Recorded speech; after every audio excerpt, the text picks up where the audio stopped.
باللہ من الشیطان الرجیم بسم اللہ الرحمن الرحیم الحمد للہ والسلام علی اہلہا اللہم صلی علی محمد و آل محمد۔ پاک جرمن ماڈل اسکول کے اس چینل سے آپ کی خدمت میں ایک بار پھر حاضر ہیں۔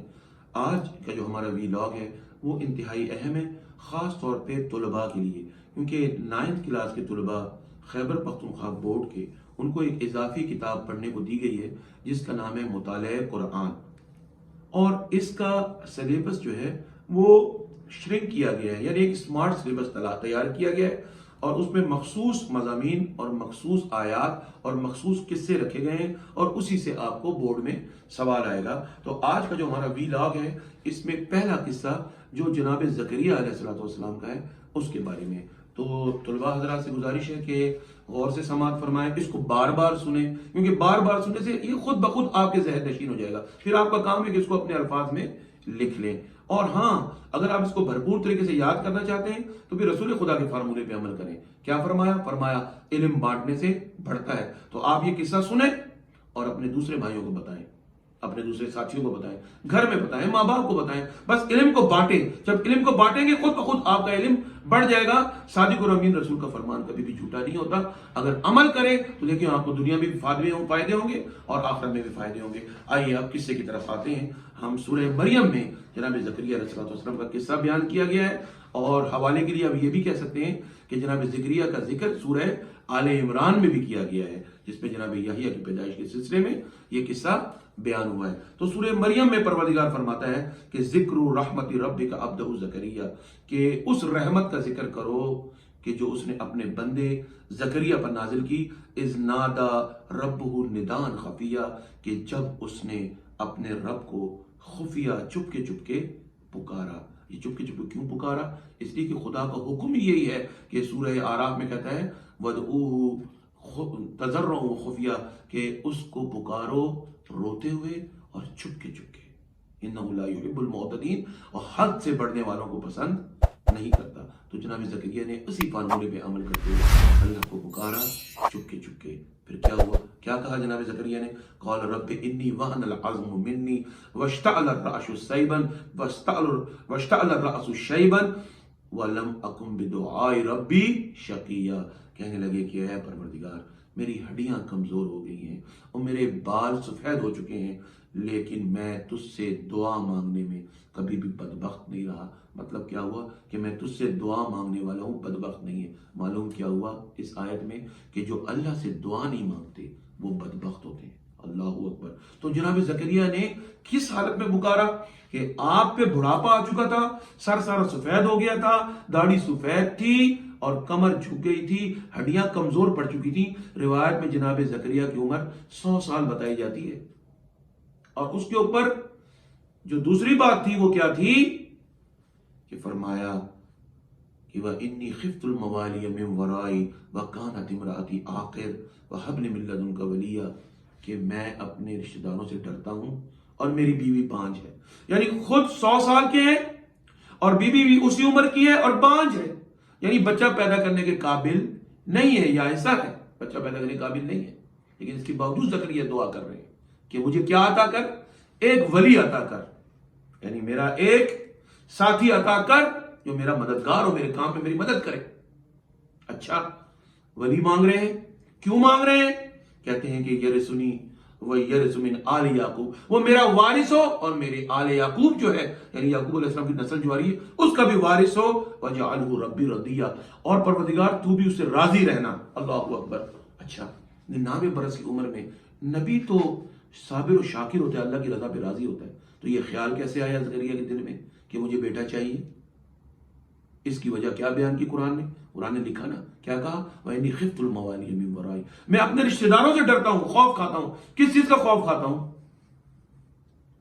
بھائی، انسان سے یہ سوال ہوگا کہ جو دولت خدا نے اس کو دی، اس نے اس کو کس مصرف میں خرچ کیا؟ یقیناً زکریا علیہ السلام دیکھ رہے تھے کہ ان کے جو رشتہ دار ہیں وہ حق کے راستے پر مکمل طور پر گامزن نہیں ہے، اس سے ڈر رہے تھے کہ جو جائیداد اور مال وہ چھوڑ کے جا رہے تھے، تو اس کا یہی ڈر تھا کہ یہ اس کا غلط استعمال کریں گے تو خدا پوچھے گا کہ تم نے دولت کو کیسے ان لوگوں کے حوالے کر دی یہ جو اس کو غلط استعمال کرتے تھے حالانکہ تو اس کو جانتا تھا. یہ اسی طرح سے ہے کہ اگر مجھے پتا ہو کہ میرا بیٹا خرافات میں پڑ چکا ہے اور میں اپنی دولت اس کو سونپ جاؤں جانتے بوجھتے ہوئے بھی, تو یقیناً مجھے اس کو جواب دینا ہوگا. تو اس لیے جناب زکریا پریشان تھے. تو فرمایا کہ مجھے بیٹا عطا کر. اچھا, تو یہ امید کیسے ہو گئی جناب زکریا کو کہ ان کو اس عمر میں بیٹا مل سکتا ہے؟ تو اس کے بارے میں ہم سورہ آل عمران کی طرف چلتے ہیں. سورہ آل عمران میں پروردگار فرماتا ہے کہ فَلَمَّا دَخَلَ زَكَرِيَّا الْمِحْرَابَ, کہ جب زکریا مریم کے حجرے میں داخل ہوئے, جناب مریم سلام اللہ علیہ کی, وَجَدَ عِندَهَا رِزْقًا, تو وہاں پہ کیا دیکھا کہ رزق پڑا ہوا ہے, کھانا پڑا ہوا ہے, بے موسمی پھل پڑے ہوئے. ہوتا یہ تھا کہ جناب زکریا جناب مریم سلام اللہ علیہ کو جو بیت المقدس کی خدمت کے لیے موجود تھی, چونکہ وہ لڑکی تھی اور باقی سب لوگ مرد تھے اس بیت المقدس میں, جناب زکریا نے جناب مریم کے لیے ایک چھوٹا کمرہ تیار کیا تھا. جب آپ جاتے تھے کمرے میں بی بی مریم کو بند کر کے جاتے تھے اور باہر سے تالا لگا دیتے تھے. تو جب واپس آئے تو جب تالا کھولا تو کیا دیکھا, اندر کھانا پڑا ہے, طرح طرح کے کھانے پڑے اور بے موسم کے پھل پڑے ہیں. یعنی جو پھل سردیوں کے ہیں وہ گرمیوں میں نظر آ رہے ہیں, جو گرمیوں کے ہیں وہ سردیوں میں نظر آ رہے ہیں. حیران ہو کے پوچھا کہ اے مریم ان لکی ھذا, یہ مریم یہ کہاں سے آیا, یہ بے موسمی پھل کہاں سے آئے ہیں؟ بی بی مریم نے جواب دیا, قالت هو من عند اللہ, اس نے کہا کہ یہ تو اللہ کی جانب سے آیا ہے. ان اللہ یرزق من یشاء بغیر حساب, خدا جس کو چاہے بے حساب رزق دے دے. یہ سننا تھا. جناب زکریا کے دل میں امید پیدا ہوئی کہ اگر بے موسم کے پھل بی بی مریم کو عطا کر سکتا ہے تو مجھے بھی, حالانکہ میں اولاد پیدا کرنے کے قابل نہیں ہوں, میرے اولاد پیدا کرنے کا موسم گزر چکا ہے, میری بیوی بانجھ ہے اس کی بھی اولاد پیدا کرنے کا موسم گزر چکا ہے, لیکن جو بے موسمی پھل دے سکتا ہے وہ بے موسم لوگوں کو اولاد بھی عطا کر سکتا ہے. یہی جب خیال پیدا ہوا جناب زکریا محراب کی طرف گئے اور پروردگار کے آگے سجدہ سجود ہو گئے اور خدا سے دعا کی کہ پروردگار مجھے ولی عطا کر جو میرا وارث ہو, میری جائیداد کا وارث ہو, میرے علم کا وارث ہو اور آل یعقوب کا بھی وارث ہو, اور تو اس سے راضی رہ. صرف یہ مانگا تھا نا, تو رب پروردگار نے کیسے دعا قبول کی. اللہ اکبر. پروردگار نے فرمایا یا زکریا انا نبشرک بغلام اسمہ یحییٰ لم نجعل لہ من قبل سمیہ, اے زکریا ہم تجھے ایسا لڑکا عطا کرتے ہیں کہ اس کو ہم نام بھی خود دیں گے جس کا نام یحییٰ ہوگا, یعنی زندہ و جاوید, اور ایسا نام آج تک کسی کا بھی نہیں ہوا.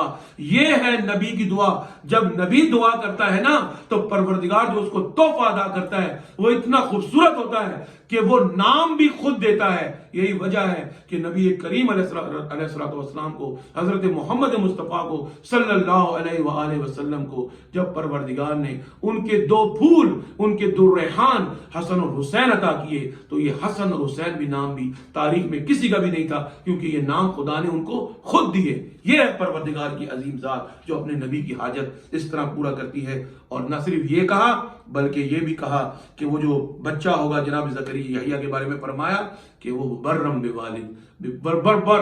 بوالدیہ, وہ اپنے والدین کا فرما بردار ہوگا. یعنی نیک بخت بچے وہ ہوتے ہیں جو والدین کے فرما بردار ہوتے ہیں. تو یہ ہے جناب زکریا کا قصہ. اور ہاں یہ بھی بات بتاتا چلوں کہ جناب زکریا نے اس کے اوپر نشانی مانگی تھی کہ پروردگار مجھے نشانی بتا کہ یہ ہوگا کیسے. کہنے لگے قال رب ان یکون لی غلام وکانت امرأتی عاقر وقد بلغت من الکبر عتیہ, کہ پروردگار مجھے یہ بتا کہ میرا بچہ کیسے ہوگا جبکہ میری بیوی بانجھ ہے اور میری کمر بڑھاپے سے جھک گئی ہے. تو فرمایا قال کذالک, بس یہ ایسے ہی تو ہوگا. قال ربک هو علی ہین, تیرے رب کے لیے بہت ہی آسان ہے. وقد خلقت من قبل لم تک شیئا, تو نے اس نے تجھے بھی تو پیدا کیا, تو کچھ تھا. اللہ اکبر.